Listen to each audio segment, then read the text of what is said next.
来，那么多人打不开一个车门，所有的方法都试过了，为啥不开？玻璃敲了，不然老子死到那点儿不得行。这不就尴尬了吗？10月8日，有网友称自己与家人国庆期间驾驶理想问外出时，因为手机信号微弱，无法打开车门。400救援电话认定开门问题非售后救援范围，从而拒绝救援。当时有遇到下冰雹，最后只能无奈砸玻璃窗开门。当事女子发视频详述了长假期间一家3口前往四川甘孜康定市新都桥镇居里寺垭口的意外遭遇。据女子表示，当时那个地方没有遮雨的，我但凡挪一步都没有手机信号，就这样淋着冰雹操作，怎么也打不开。那垭口是4000多米的海拔，又下冰雹，天也快黑了，我全身湿透，眼看着不行，又打理想400电话要求救援，对方拒绝我了，原因是打不开锁，不在救援范围内。我跟着冒火说，是不是要我们一家3口死在这里，你们才知道重要性。他说让成都公司的跟我联系，我就在那地方等，但是真的很冷，等了5分钟没电话进来，我就去那个帐篷躲了一下雨，跟着我又去有信号的地方打400电话，没人接。万般无奈之下，夫妻俩只能自救，我们就直接敲了车窗玻璃。回到新都桥有信号的地方，再打400电话，一个女的接的，听她的意思是可以救援，但是没救。我就想着反正车玻璃也敲了，才10月1号，那就耍完回去再弄吧。10月6日，把车开到重庆 4S 店，对方也不认自己的责任，说是因为我没带钥匙。据该女子介绍，他们出发前曾专门问过理想售后，4驱车开到川西，对方只说没问题，但没有说信号不好的地方需要钥匙。国产车整天吹得遥遥领先，现在连最基本的开门都成问题，真的太离谱了。也有人说理想后台可以协助开门啊，但是这就更不行了，协助开门也是要有信号的。所以以后还是带上机械钥匙，避免不必要的麻烦。当然，事后理想汽车也对车主表示抱歉，只能说力帆汽车真不错。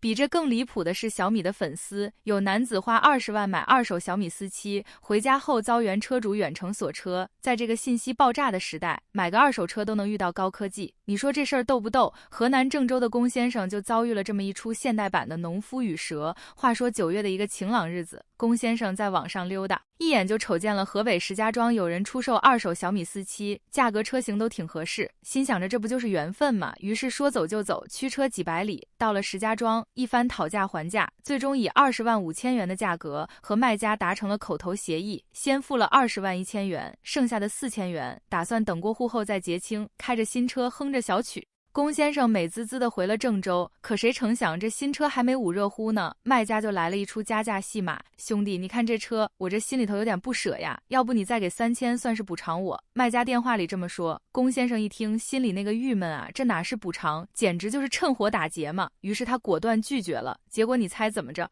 卖家直接远程一键锁车，龚先生的新车瞬间变成了铁疙瘩。我当时就懵了，这车咋还能远程锁呢？这不是欺负人吗？龚先生气愤地说，这事儿要是搁在以前，你可能觉得是天方夜谭，但在这个万物互联的时代，还真就发生了。小米汽车客服也证实了这一点，车控账号变更得提供。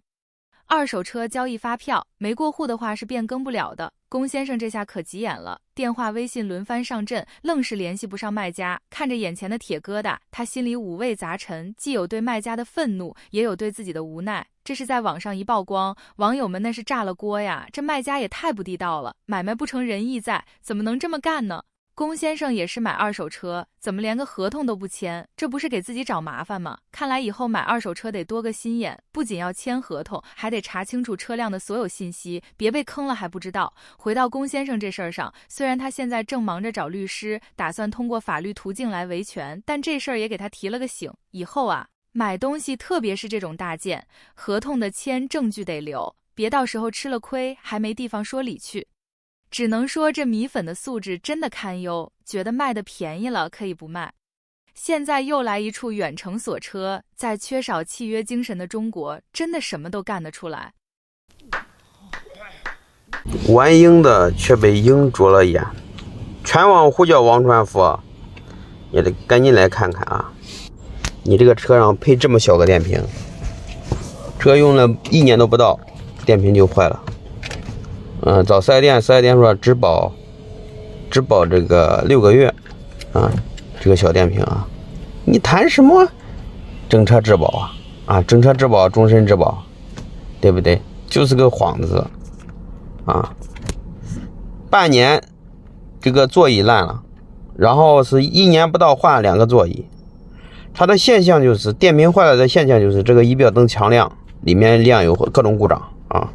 那另外呢，这边这个一键启动皮实膜按一下就可以关闭的，但是关不了，就一直在这个页面，怎么按都关不了啊！你谈什么终身质保啊？说啥都是放屁啊！不要再欺骗消费者了啊！这是比亚迪的海豚，我买刚不到1年。就是4S店说是喷粉了，把所有的都抬下来了，我也同意了。因为啥呢？因为你这喷粉不解决也没有办法，1年新车，但是抬下来之后，我发现很多问题，它这个里边都生虫子了，看着了吗？这海绵啥都是虫子，这个里边一周都是他妈老虫卵，看着了吗？底下都刻坏了，太他妈简陋了。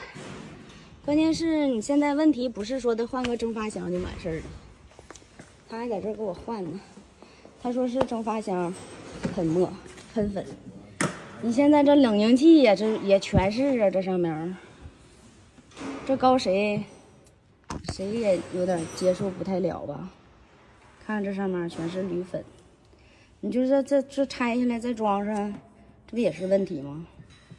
现在看妈6、7天都整不完。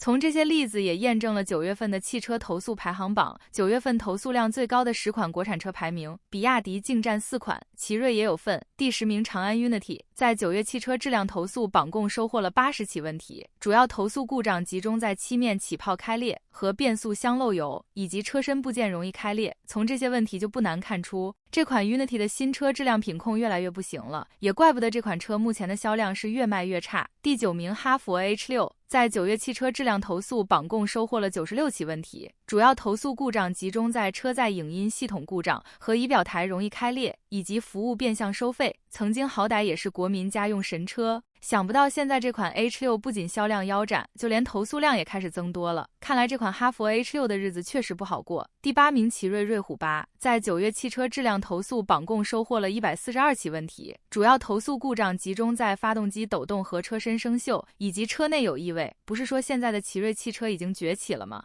为啥这款身为主力车型的瑞虎8还有这么多毛病，就连很低端的车身生锈问题也依然还存在？这就有点说不过去了啊！第7名华为问界 M7在9月汽车质量投诉榜共收获了157起问题，主要投诉故障集中在车身共振严重和新旧款换代纠纷，以及售后服务不完善。从这些投诉来看，这款问界 M7并没有多大的毛病，最主要的还是因为这个品牌在运营这一块确实很不够意思，导致很多老车主刚买了新车就掉价，很快直接亏大发了。第6名奇瑞瑞虎9在9月汽车质量投诉榜共收获了158起问题，主要投诉故障集中在漆面起泡开裂和空调不工作，以及辅助驾驶系统死机。作为奇瑞旗下最顶级的中型 SUV， 这款瑞虎9的销量卖得不咋地就算了，居然在质量投诉这方面单月有100多起。看来奇瑞除了发动机是优点之外，其他方面还是有待加强的。第5名极氪001在9月汽车质量投诉榜共收获了194起问题，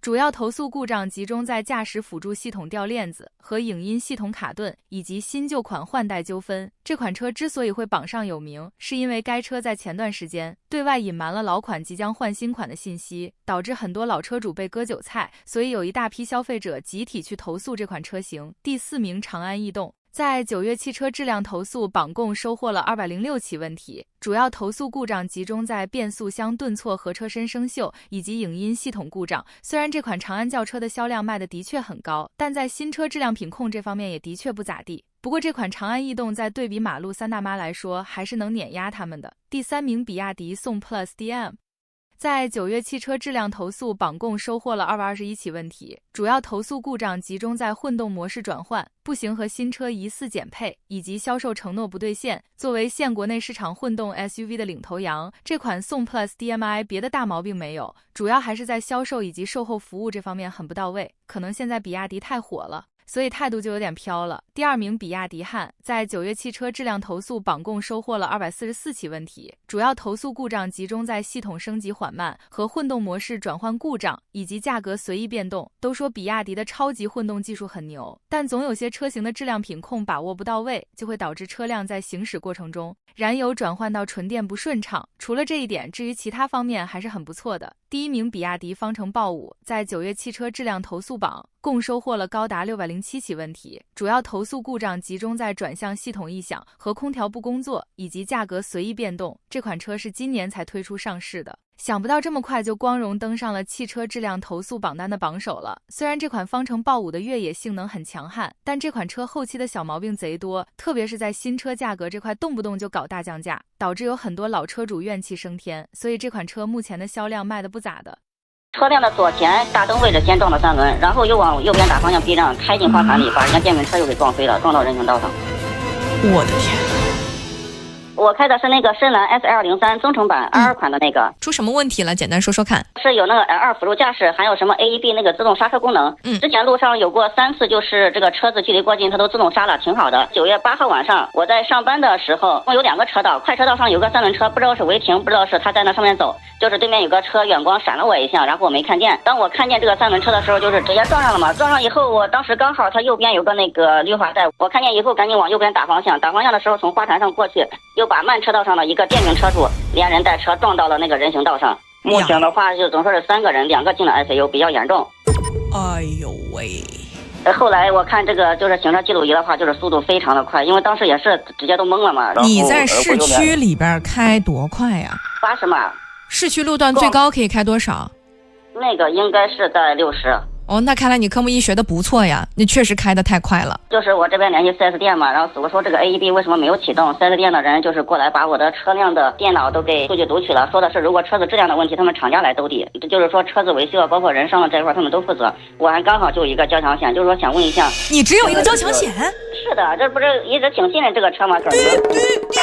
你为什么只有一个交强险啊？你这个车不买车损险，你这风险太高了。今年这个保险刚到期，因为去年买了保险，感觉没有事儿嘛，然后一直开得挺稳。今年谁知道这挺后悔的，真的非常后悔。现在你有2个人伤，进了 ICU， 然后他们之后的一个医药费就是一笔天价 ，ICU 是论天论万去计钱的。可不是嘛，那个3轮车上有个老大娘86岁了。我的天哪！啊，那深蓝的这个店，他说如果测出来是产品有问题，他来兜底对事故负责是吗？对，是。然后我就是需不需要找一个第三方鉴定，因为我现在不知道怎么办了。来，你几年的？我是99年的。99年，弟弟啊，弟弟这样子啊。首先，第一，你的电脑版交给厂家，厂家需要先读取 AEB 的触发条件。为什么 AEB 当时没有触发？和你前面是非标准的车子有关。就是你这个事故本身，交警最后判责任应该判的是非常清晰的。还在判责中，就是这个事故认定书还没有下来，因为牵扯到人伤了。我问的这个律师，别人他们说的是这个3轮车也占了一定的，对吧？我现在就是不知道这个3轮车，尤其涉及人伤，在家你没有车损险的情况下，交警会综合考虑的。无论如何吧，3轮车就算有责，大概率也是次责。3轮车也没保险呀。对，是，对不对？3轮车就是那个大娘的那个车，是不是？是，那个是他儿子开的，50多了，然后大娘是在上面坐。好，我给你来分析啊。首先，第一，3轮车无论是有什么样的责任，你主责或是全责，但鉴于你们双方都没有保险，就要看电脑版在厂家那里读出来的一个数据，最终的结论是怎样。第三方检测的一个鉴定结果有一个前提，叫车企与你均认可第三方的鉴定资质。如果你们其中之一不认可这个第三方鉴定资质，你瞒着深蓝自己去做回来的东西是没用的。而且像你的车子做第三方鉴定的意义都不大。为什么？第三方鉴定只对当前车辆现状负责，也就是说，假设啊 AEB 当时是一个没触发的状态，但现在第三方检测机构检查你的车，发现你车一切正常，他会给到一个结论，该车没有任何的问题。那么你拿着现状的东西去想证明事故发生时车辆是否存在一定的故障，没有意义。AEB 的介入不仅和前方车辆是否为标准车辆有关，和你的时速也有关。深蓝 S103 在你当时的时速在80公里每小时的前提下 ，AEB 会介入吗？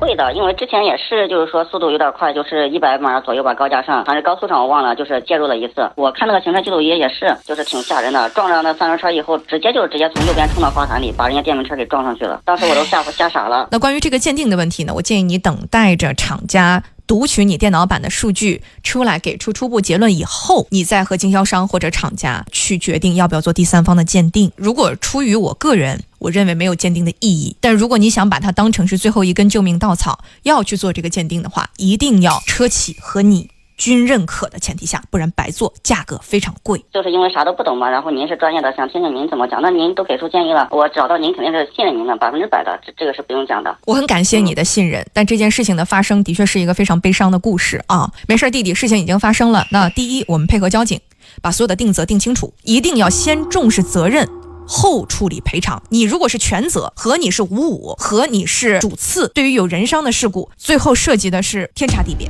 好的，小薇小姐姐，等这个事儿然后有个进展了，我再私信您或者联系您。这就是盲目信任智能驾驶的下场。这小年轻算是把自己搭进去了，估计车企最后的鉴定结果也是与车无关。毕竟自从智能驾驶被各大车企宣传的遥遥领先以来，还没有一家车企实际承认过是智驾的问题，或者说是智驾的失灵导致的事故。只能可怜无辜的路人，要为这些无良的车企买单。轻信他们的忽悠，这小年轻也是结结实实的掉到了坑里了，估计短时间爬不出来。而且最近有网友表示，保险公司说我的新能源1年跑了2万公里，疑似网约车给我拒保了。也有很多条新闻啊，说新能源车主1年跑2万公里，被保险公司以疑似网约车为由拒保了。但一些小的保险公司呢是可以买，但是它的保费比之前要翻了1倍。哇，那如果说真的按照这套逻辑的话，1年超2万公里就拒保，365天你算一下，平均1天等于跑超过60公里的话，那基本上就要被认定为网约车了。60公里啊，这个都不算外出自驾游什么之类的哇，那这个算起来的话真有点夸张了，等于电动车给你省的那点油钱现在全搭回去了。根据网上的资料和网友的吐槽，首先保险公司拒保这个合不合理？我们打投诉电话到底有没有用？答案是没用。是这样的，如果是交强险续保的话呢，那这种属于强制保险，那投诉他们肯定是有用的。但是商业险这种是属于保险公司自愿的行为，所以没办法管不了啊。那怎么整啊？那就保险公司太坑了呀。但是也不是绝对。首先1年超2万公里就要拒保吗？答案是不是啊？为什么呢？首先，保险公司拒保其实并不是单纯只看你的公里数，它主要是看你这台车的核保评分。你要你的评分越高的话，它就认定你这台车的风险就越高，那因此买到商业险的概率就会越低。那具体的算法的话呢，大概有这些因素可能会影响你的核保评分。第一个就是你的公里数，这个确实会计算在内啊。